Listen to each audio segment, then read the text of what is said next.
Hi, my name is Julia. What's yours? Hi, Enos. Nice to Thank meet you you. for coming in. So what brings you in today? I am deathly afraid of dogs. Okay. But the guy that I'm dating now, and I really like him, he has a German Shepherd and he's not parting with it. So I want to find a way to cope with that and be able to feel comfortable with him and the dog. Okay, that's completely normal. It's something we can definitely work on. There's two techniques I like to use to overcome fears. The first is called flooding, where I can put you in a room with a bunch of dogs for an extended period of time.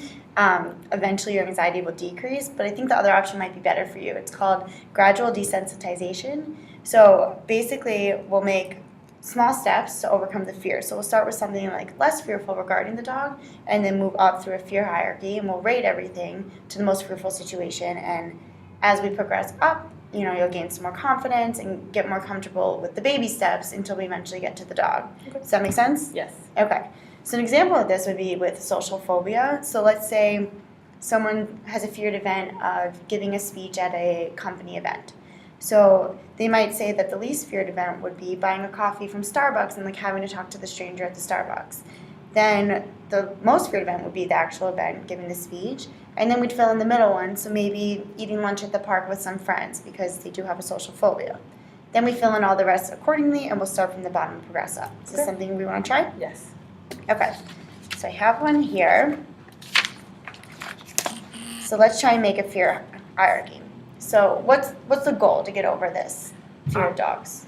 I want to be able to feel comfortable in a closed space with the dog and my boyfriend, or even without my boyfriend there. Okay. So it seems like the most scary event for you, since you're afraid of dogs, is being alone with the German Yes. Shepherd.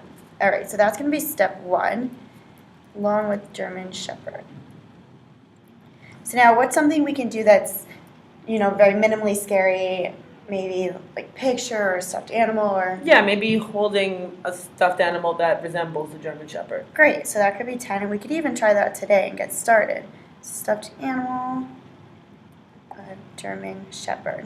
Okay, so now let's try and find something in the middle. Okay.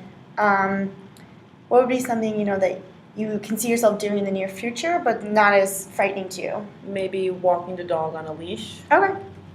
That's great, because then the dog, you self-control. Right. You can keep him as far away. Is it a boy or girl? It's a boy. Okay. Keep him as far away as you need to and still be in control. Okay. So now let's try and, fill these in. So let's start from the top. So Okay. The biggest fear is being alone with the German Shepherd. So maybe what's something that's a little bit less? Being alone with the dog, but on a leash. Okay. In a closed environment, let's say in an apartment or something. So alone in the apartment, that's great. Apartment with the dog on a leash. Maybe even tied to something so Yes. you know he can't come to you.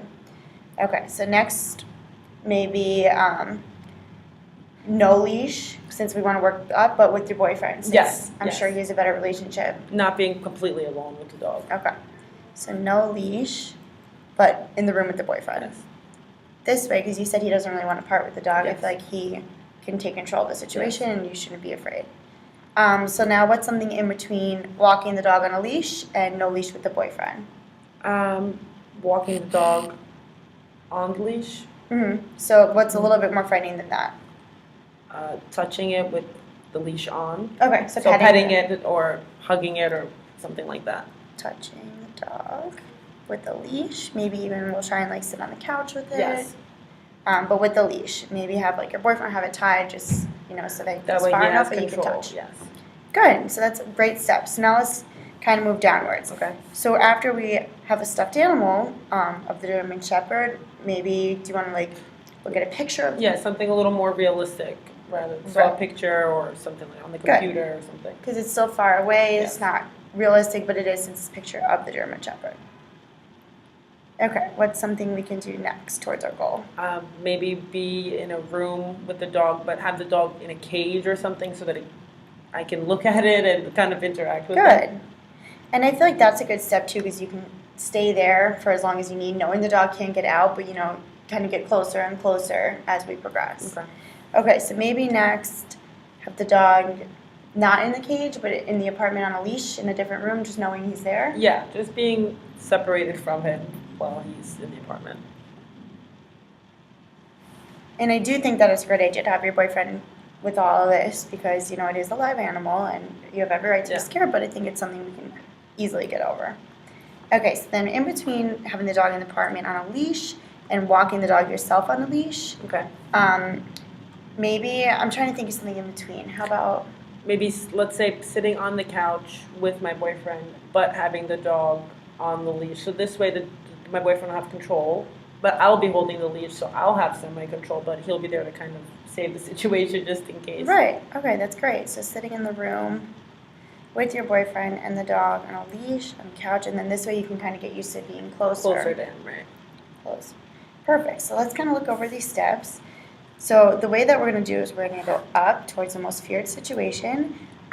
We can set a timeline. So if you want to have this done in the next maybe 3 weeks, we can get over this. And then I'm going to assign you. So we're going to find a stuffed animal of the German Shepherd, and then I'll have you hold the German Shepherd stuffed animal in my office. And then for the next week, I want you to hold it at home and look at the picture of the German Shepherd. And then we'll talk about that next week when you come back in. And then we can, make plans for you to be the next step, which is being in the same room with the dog in a cage. Does that sound good? Yes. Great. So I'm going to let you take this home with you. And this, please keep in mind, it's not concrete at all. We can adjust it and change it as we need. Okay. I think that because you like this guy a lot, we should try and get it done within 3 weeks. Okay. But if we need to stay longer at one stage, that's absolutely fine, absolutely normal, and I think we're going to get over this. Okay. Thanks Thank for you coming so in. much. Yay.